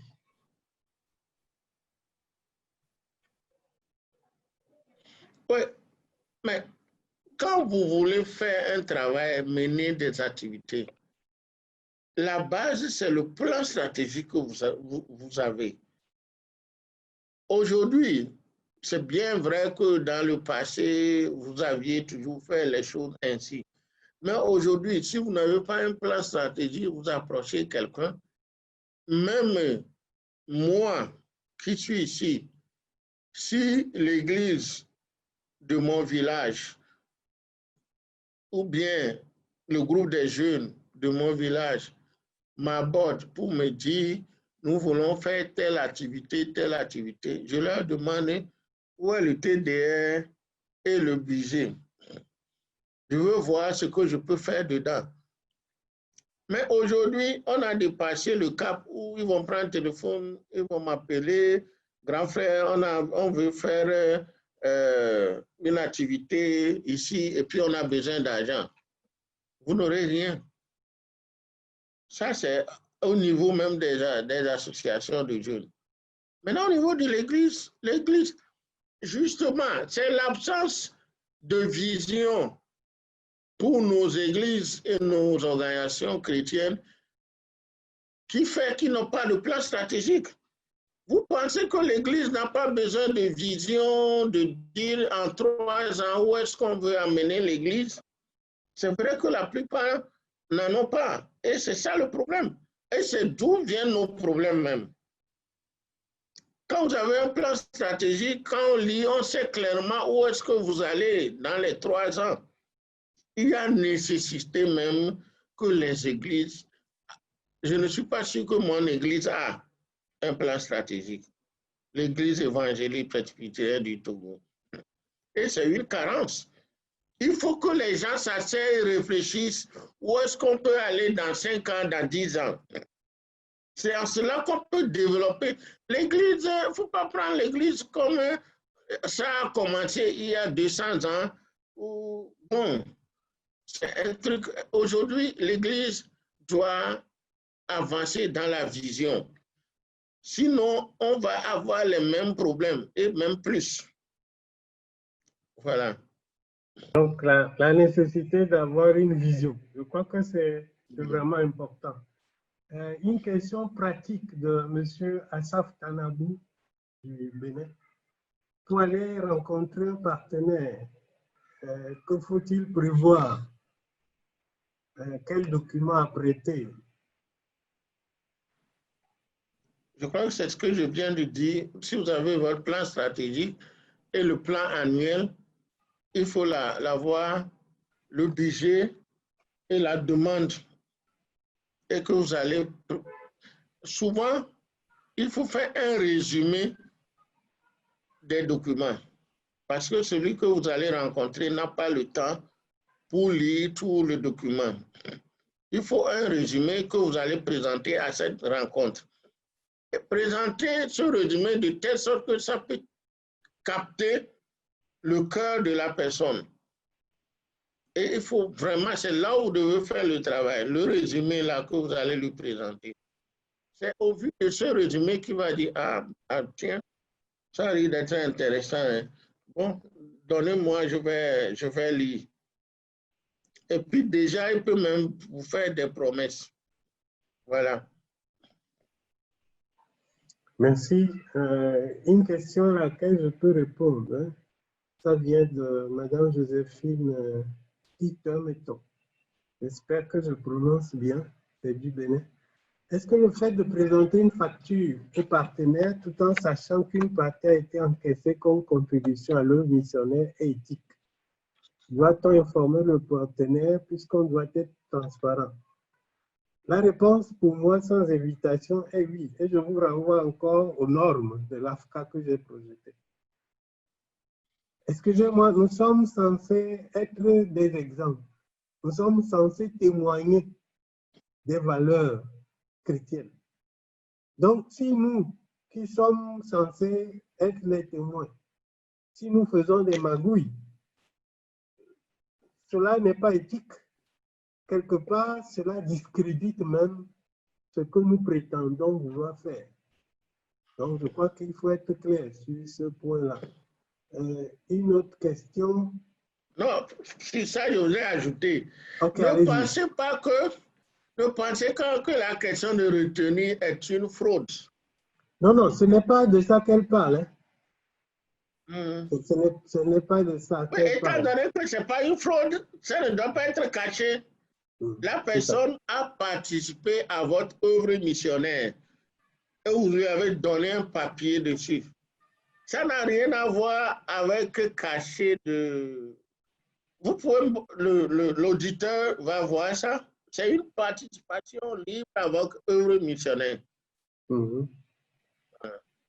C'est clair. Ce n'est pas quelque chose que vous faites en cachette pour mettre l'argent dans vos poches. Voilà. Une question de M. Silidi Simanda. Vous avez dit qu'il ne faut pas soumettre un projet déjà financé par à un autre partenaire. Que faire alors si le premier n'a que partiellement financé le projet? Alors, au second partenaire, vous signifiez que une première partie a été financée et en complément a été financée et en exécution. En complément, vous le sollicitez pour financer la deuxième partie. Il doit savoir que l'autre a déjà financé une partie. Voilà. Donc, encore une fois, c'est la transparence. Oui. On ne veut pas tromper le partenaire. On est transparent envers lui. Une question qui nous vient de la Côte d'Ivoire, c'est M. Amari Akpa. Les organisations internationales financent de moins en moins les associations chrétiennes, hein, les ONG chrétiennes. Car, disent ces organisations internationales, leurs fonds ne sont pas destinés à financer des organisations religieuses. Y a-t-il des orientations précises pour être éligible aux fonds sociaux de ces organisations et entreprises? Oui, parce que ça dépend de ce que nous faisons avec l'argent. Vous n'allez pas me dire que les organisations internationales ne financent pas Caritas. Ils financent Caritas énormément. Caritas, aujourd'hui, il y a Caritas, il y a OCDI, mais c'est l'Union européenne. Le domaine. Oui, c'est l'Union européenne même qui finance là-bas, il y a l'USAID. C'est ce que vous faites qui est important. Si vous n'arrivez pas à démontrer que aujourd'hui Caritas est dans les milieux où il n'y a même pas d'église. Et pourquoi l'Union européenne ne veut pas financer? Caritas, dans son travail, ne demande pas qui est chrétien, qui ne l'est pas. Quand Caritas veut aider les gens qui sont victimes de famine, c'est tout le monde. C'est à cela que les organisations internationales les financent. Donc, si vous voulez être financé par les organisations internationales, vous devez suppléer l'homme, vous devez placer l'homme au milieu de vos actions et non vos fidèles. Si eux, ils savent que vous travaillez sans distinction de religion, en fait, c'est ça leur préoccupation. Ils ne veulent pas financer une religion au détriment de l'autre. Mais ils sont rassurés. On a donné l'exemple de Caritas. Caritas est dans les zones musulmanes au Togo. Ils travaillent comme dans les zones chrétiennes aussi. Donc, c'est normal que l'Union européenne leur donne beaucoup de sons. Oui, moi-même, je peux témoigner aussi. Hein. Je sais qu'au niveau du Togo, le PNUD a eu à financer des projets montés par les églises, notamment en matière d'observation électorale, projets montés par le Conseil chrétien du Togo. Moi, dans ma vie précédente, quand je dirigeais le PAWET, projet d'accompagnement économique pour le Togo, nous avons eu à bénéficier d'un fonds de l'Union européenne dans le cadre d'une activité qui concerne la réconciliation. Je crois que ce qui est important, c'est de ne pas utiliser ce fonds-là pour aller faire de l'évangélisation. Si vous montez un projet qui concerne l'évangélisation, évidemment, aucun partenaire international ne le financera. Mais quand il s'agit d'activités d'ordre social, ces organisations internationales peuvent donner des financements. L'utilisation des nouvelles technologies de l'information. On a constaté, vous l'avez dit, que les églises diabolisent en quelque sorte ces nouvelles technologies. Est-ce que vous pouvez revenir là-dessus un peu pour insister sur l'importance de la maîtrise et de l'utilisation de ces nouvelles technologies? Oui, l'utilisation des nouvelles technologies de l'information, de la communication, pour ceux pour celles, les églises qui en font usage, surtout les églises africaines, vraiment, vous allez trouver que c'est assez ridicule. Vous allez voir quelqu'un, souvent c'est pour prêcher, vous allez tomber sur sa page, à peine vous avez 5 vues, mais qui vous s'y fait toute la journée. C'est-à-dire qu'il ne s'intéresse pas à un mécanisme, comment est-ce qu'on fait pour qu'il y ait plus de vues. Bon, lui, il pense que quand il est en direct, ça suffit. Non. Quand on est en direct, il faut s'assurer si vraiment les gens nous regardent. Donc, surtout en temps de Covid, là, vous allez voir les gens, quand vous allez, c'est 5 vues, c'est 8 vues, même. Autant rester dans sa chambre même, parce que sa famille, on a déjà 5 personnes. Donc, il faut que dans l'Église et dans les organisations chrétiennes, il faut que tout ce qu'on doit faire soit vraiment à la mode et suivant la technologie. Il y a des spécialistes dans ce domaine qui peuvent assister les organisations et les églises à faire bon usage. Aujourd'hui, avec WhatsApp, avec Instagram, vous pouvez mobiliser énormément de ressources auprès des chrétiens.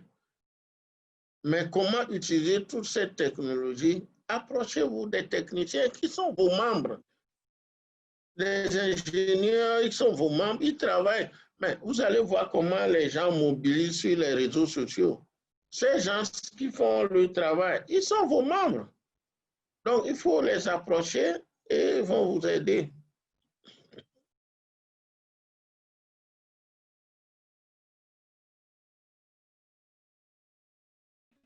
Il est 11h55 GMT, c'est-à-dire 12h55 à Cotonou et à Yaoundé, c'est-à-dire plus 3, 14h55 à Madagascar.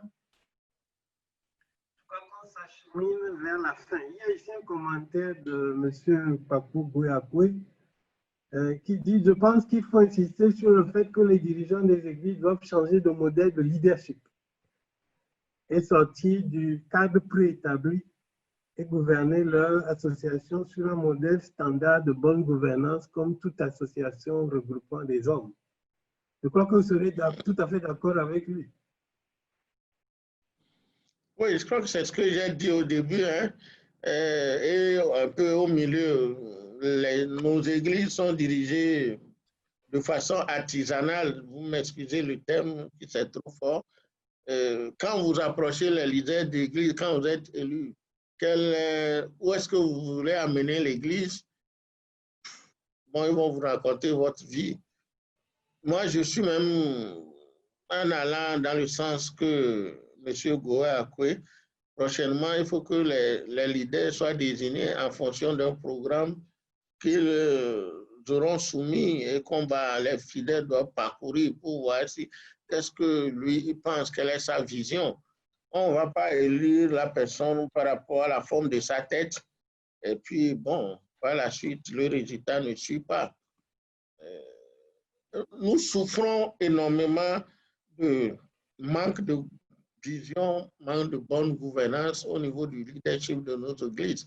Et c'est ça qui fait que les fonds, la mobilisation des ressources devient un problème. J'aimerais compléter en disant que le leadership et la gouvernance constituent l'une des normes que défend, que promeut l'AFCA, tout autant que le talent la gestion des talents qui est également l'une de nos normes. Je crois qu'il est important que nous puissions véritablement promouvoir le leadership et la gouvernance dans nos églises. Personne ne nie l'action du Saint-Esprit, mais je crois qu'en dehors de ça, il faut quand même que l'on choisisse les gens en fonction de leurs compétences réelles, en fonction de leurs aptitudes.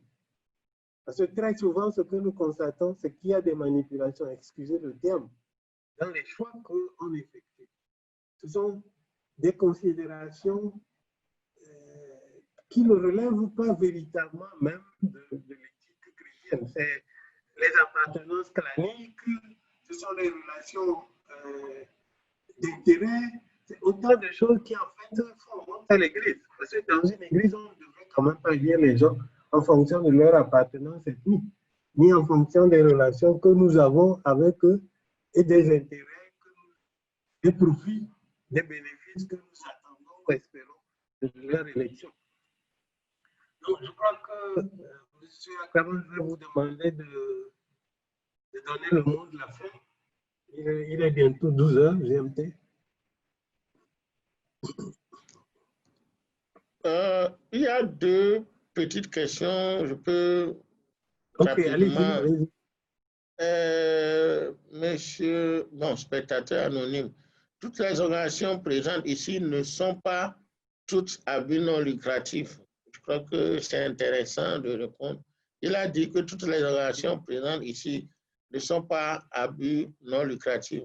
Comment peut-on ajuster, par exemple, la mobilisation des ressources aux chaînes de financement d'une activité à une entreprise à but lucratif? C'est lui qui m'informe qu'il y a des organisations à but lucratif Il y a des qui suivent. entrepreneurs chrétiens qu'on a invités. Là, j'aurais suggéré à l'AFCA de réorganiser, si c'est là même, on peut faire 5 heures de temps. Là-bas même, c'est la matière, parce que au niveau des organisations à but non lucratif, il y a des limites. Mais les organisations à but lucratif, même c'est la matière, même 5 heures de temps, on peut parler de la mobilisation. Bon, comme on est à la fin, je crois qu'il n'y a pas assez de temps, mais on peut revenir sur ça. L'AFCA peut organiser autre chose dans ce sens. Deuxième, dans nos églises de caractère bénévole, le bénévolat fait souvent traîner les choses. Comment gérer le comité de mobilisation de ressources pour obtenir rapidement les résultats? Ça dépend de comment vous voyez le bénévolat. Le bénévolat n'est pas synonyme de gratuité. Hein. Il faut retenir ça.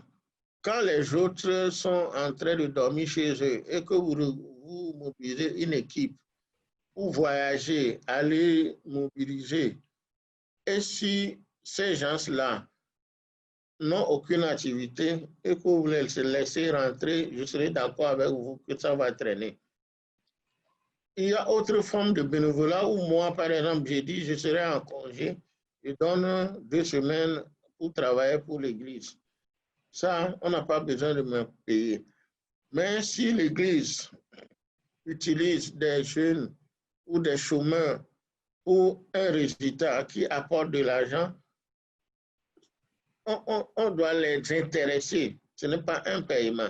C'est en cela que moi, j'ai salué quand, au niveau du Togo, à un moment donné, au niveau de la radio, on a dit qu'il faut arrêter, il faut que les gens, il faut qu'on sache qui travaille à la radio et il est rémunéré comment. Parce que généralement, on a remarqué que c'est les églises qui utilisent même de façon abusive le personnel pour dire que c'est l'œuvre de Dieu. On fait l'œuvre de Dieu, mais on doit manger et boire. On ne fait pas l'œuvre de Dieu pour mourir. Donc, ce n'est pas de ce genre de bénévolat il s'agit. On peut faire bénévolat. Il y a les organisations, vous pouvez travailler pour les organisations de façon bénévole. Moi, par exemple, quand l'Église m'appelle pour venir former les gens à 500 km de Lomé, l'Église, si je ne demande pas à l'Église de me payer, comme si lorsque une entreprise va m'inviter, l'Église va assurer mon déplacement tout de moins. À moins que moi-même, je prends ça et je donne comme un don à l'Église. Donc, il ne faut pas que aussi, au nom du bénévolat, qu'on exploite les fidèles. Donc, il faut faire attention à ça. Je voudrais, pour finir, vraiment remercier la 50aine de personnes qui ont suivi cette conférence. C'est plus que 50. Ah, c'est plus que 50. Actuellement, nous sommes 80. Si on enlève nous, les panélistes, ça fait 75 participants autres. Ça prouve comment le sujet est très crucial et important parce qu'aujourd'hui, je le disais toujours, l'apparition du coronavirus a mis tout le monde devant la réalité. Et nous devons apprendre à vivre autrement. Vivre autrement, c'est chercher les ressources aussi localement. Parce que ceux qui envoient les ressources même sont dans le besoin. Donc, merci. Je crois qu'on aura d'autres occasions pour échanger. Merci à l'AFCAN, merci à la CETA et bonne suite de journée à tout le monde.